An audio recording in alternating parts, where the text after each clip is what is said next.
Hello everyone, I'm Xiao Gang. Okay, what are we going to talk about in this lesson? We will mainly talk about the collection logic. We have already implemented def, but the collection hasn't been done yet. We previously introduced a concept called GameplayCue. It is mainly used to handle our effects, meaning it is specifically for effects. You can modify particles, sounds, materials, and effects in it. We triggered it this way before, but we didn't implement it, so now we need to implement it. Note that with GameplayCue often has a problem where it works fine in the editor, but has no effect after packaging, and will also report errors. This is because the game needs to be packaged specifically. If you are elsewhere, writing this kind of GameplayCue, it may cause your packaging to fail. Because the packaging didn't include this GameplayCue, you can often see this on the community forums. Here we will first directly the default method to create a GameplayCue. Let's take a look. What's going on with this? Let's see if we created too many. Let's search for this name everywhere. Don't create too many.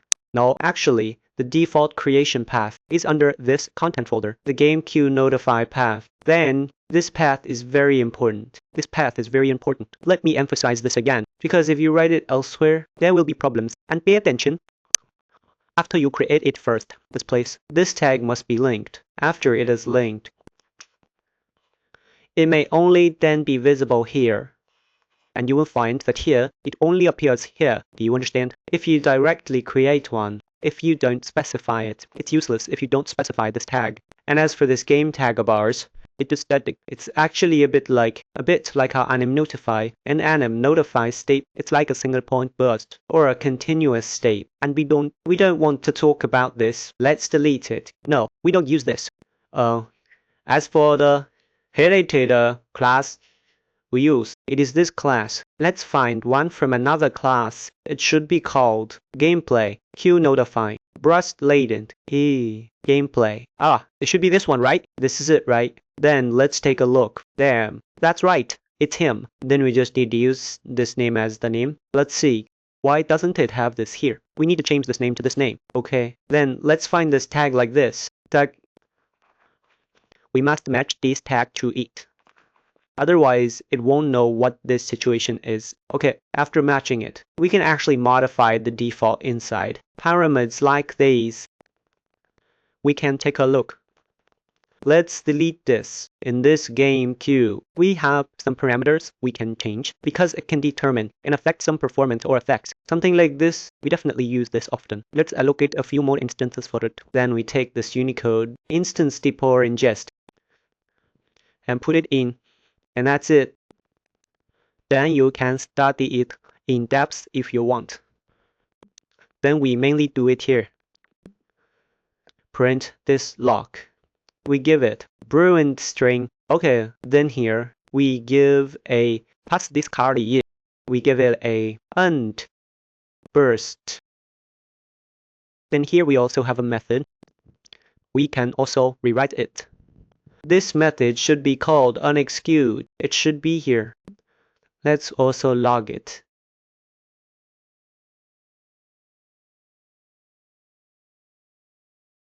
Okay. Here we give it an unexecuted. Okay. Then now let's choose two clients. Now let's execute it. Okay, let's take a look.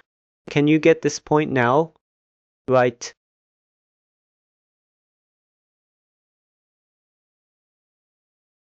So on our end, you might actually have a question. That is, why hasn't something been triggered? Why hasn't it been triggered?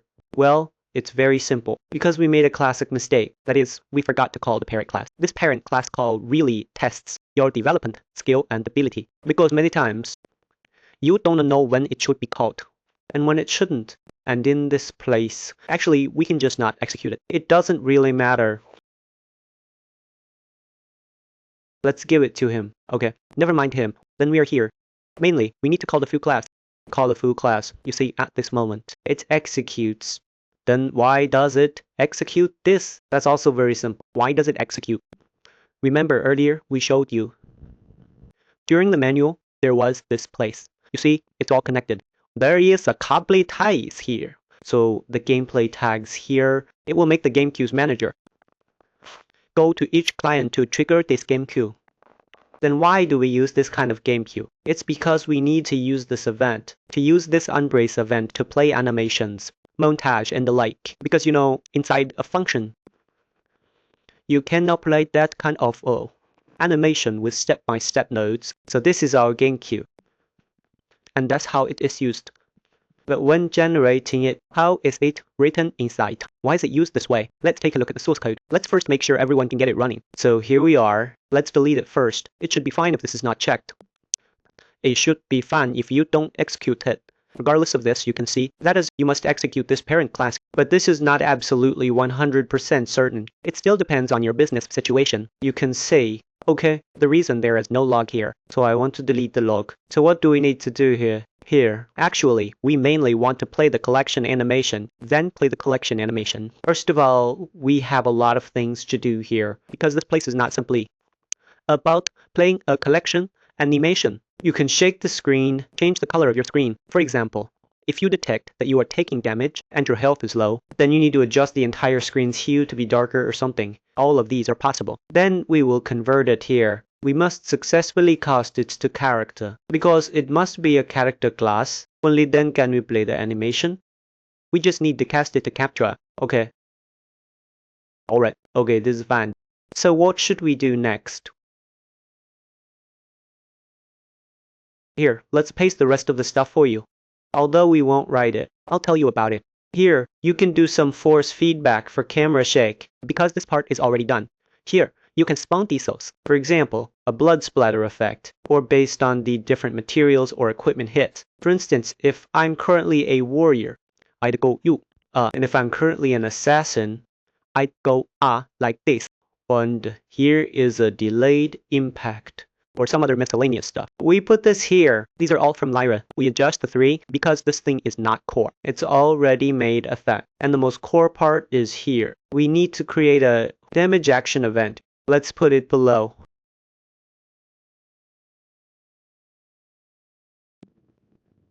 I'll just paste it directly. This is a custom event. Just rename it. Then we call it here. This is something we wrote ourselves, so what do we need to do here? First, we need to open the EF parameter and result here. Here, you can actually get a hit result. Sometimes you can't get it, whether you actually get it or not. Depends on our location. Depends on here. When we apply G here, we perform an operation like this here. In this context, we added this hit result. So when we activate this GE, and this GE is bound to a gameplay effect, we turn off this option here. Only then can we get this hit result here. We can turn it on. This way, we will have some hit information, but in many cases, we cannot obtain it using this method. So just be aware of the situation. Then, in this place, the parameters here, we can also find them. Open it. These are all very complex. They are highly business specific. Then, in this place, when we are down here, we need to check whether our current target has an ASC. If it doesn't even have an ASC, then this definitely won't work. Then this place should be this. Get our ASC component. We must ensure we have this component. Only then can we proceed further. Then we can prepare a function here to calculate its montage. As for this function, I can extract it for you. I'll just paste the block here. It's relatively simple. Okay, you might think this part is very complicated. That is, you might think this long series afterward is too much. Then just write it like this. Listen to me. Just directly. Just don't do it like this. Cut this one off. Just do it like this. That's it. Then just pick any montage here. This part is mainly this part, let me first explain the external logic. What is its main purpose? It mainly calculates based on the position where you are attacked to calculate the current, that is, where you are attacked from. This hate clomo should be moved from the top here. Moved over, it should be here. Okay, then it also needs to pass a parameter, which is the actor we collected. Okay, then after we get it, we will get this montage. We just need to promote this montage to the hate montage. Then we need to prepare a multi-wave event here. Just let it play the animation. Here we call it montage. And as for this event, we give it a... Let me check. It should be... Let's give it a broadcast. This place should just give it a broadcast. Then here we need to pass two parameters. These two parameters are character. The second parameter is a montage.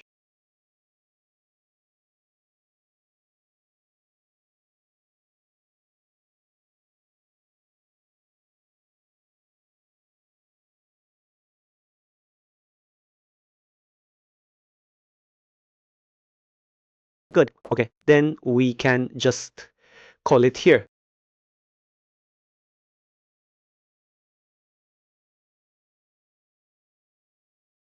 Then we pass this in here. And here, actually, this target, we also need to do a cast. We need to cast it to a character.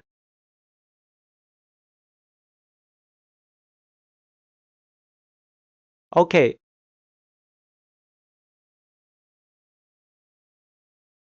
Good.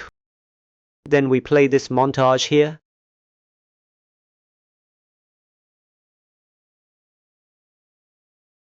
Okay, then in that case, actually, let's refine this a bit more.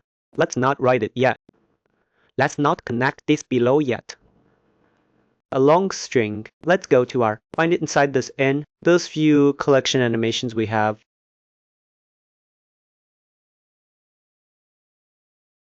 Yes, there are 4 collection animations here. Then let's create the corresponding montage. Okay, after creation is done, we drag it into our animacy here.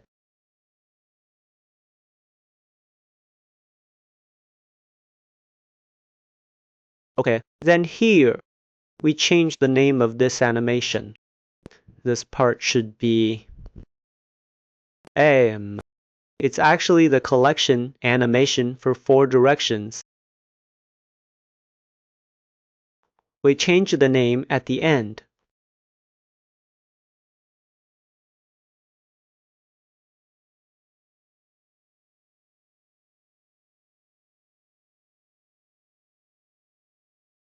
Then we take this part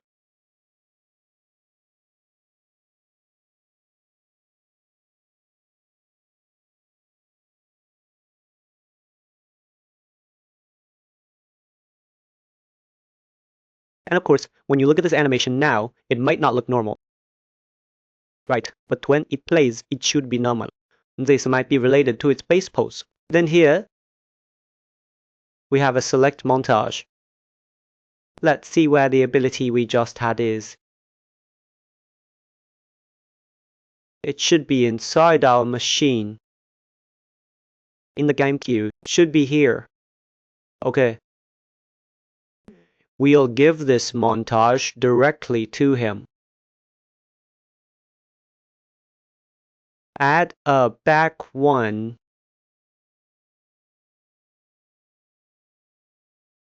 Take a look. Just do it like this right here. Actually, it doesn't really need a return value. Just put this hate montage here. Remove the return value. Actually, there shouldn't be a need for broadcasting here either, because I'm already on the client side. That means no broadcasting is needed. Then we'll remove the return value here.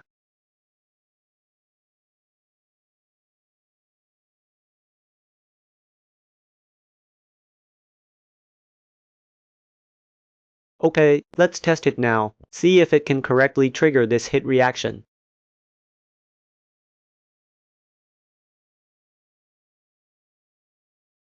you'll notice that the hit reaction doesn't seem to be triggered. Right? Let's take a look. Let's test again to see what the reason is. The reason it wasn't triggered is because this montage was pasted over. I was careless. This step can't be skipped. This part is a montage peak. I can't believe it. It actually uses a montage peak here. So it's essentially a local variable here. Then we'll directly set this local variable to this. Then when we return, we'll make a change.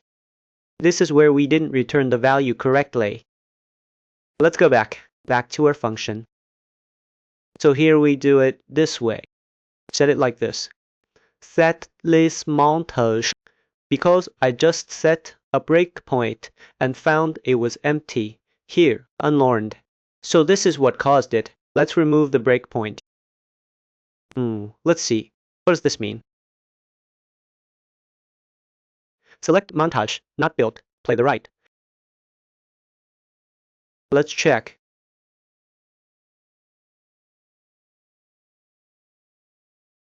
Let's find the back. This is probably because the return value has the same name as this one. This blueprint is missing some code. We just need to give it a return here. This is a typical case of missing code in the blueprint.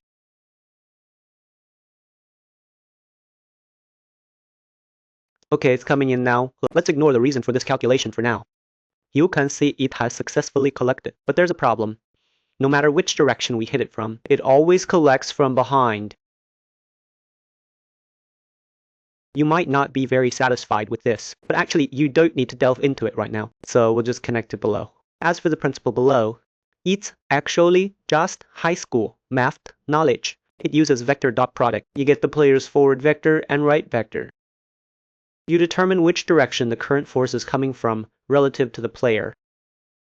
Whether it's from the right, directly in front, directly behind, directly left, or directly right, then you just choose directly in front and directly behind, or directly left and directly right. If it's not directly in front, directly left, or directly right, then you choose 45 degrees to the left of directly in front, or 45 degrees to the right of directly in front. Then choose directly in front in both cases. Then directly left is essentially an 8-directional setup for me. Just make it 8-directional, 8-directional, nothing much to explain here.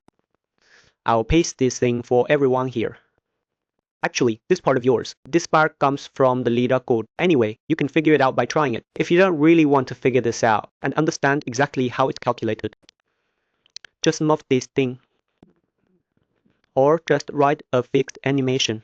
Both sides here are back, and this side should all be front. There's a random here, but we don't have that many lines, so we'll just make them the same. Being lazy, simplify it. Otherwise, it's too complicated. And this side is left, this side is right.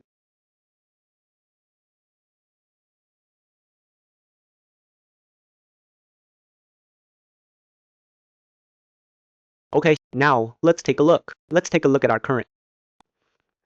Whether it can meet our 8 collection requirement. Let's take a look. This seems to be correct. Let's check again.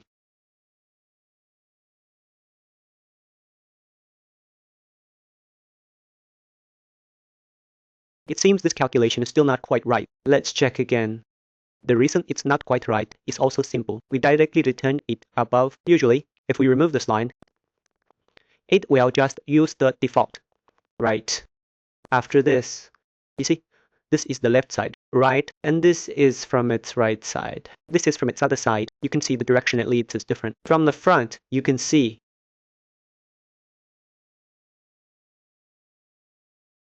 Okay? Anyway, that's roughly the idea.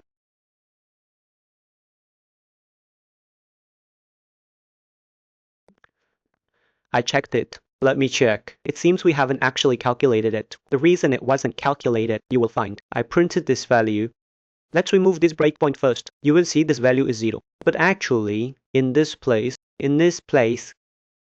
here in our part, what's that a breakpoint here? You'll find that it's actually not 0.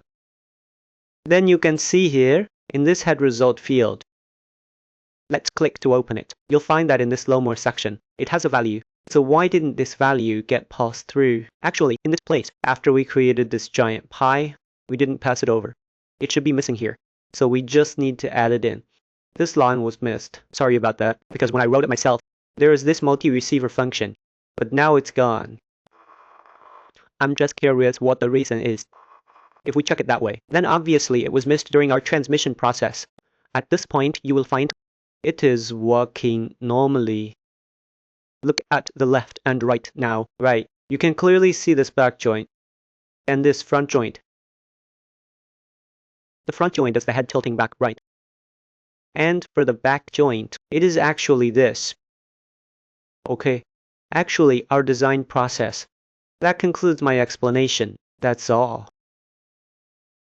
Now, regarding this UMG, it seems there's a blue bar issue here. Let's ignore it for now. This is a minor UI level problem. It's just that when retrieving data, some parts might not have refreshed properly. Okay, if we had written it using tick, there wouldn't be such an issue. Okay, that's all for this lesson. Thank you, everyone.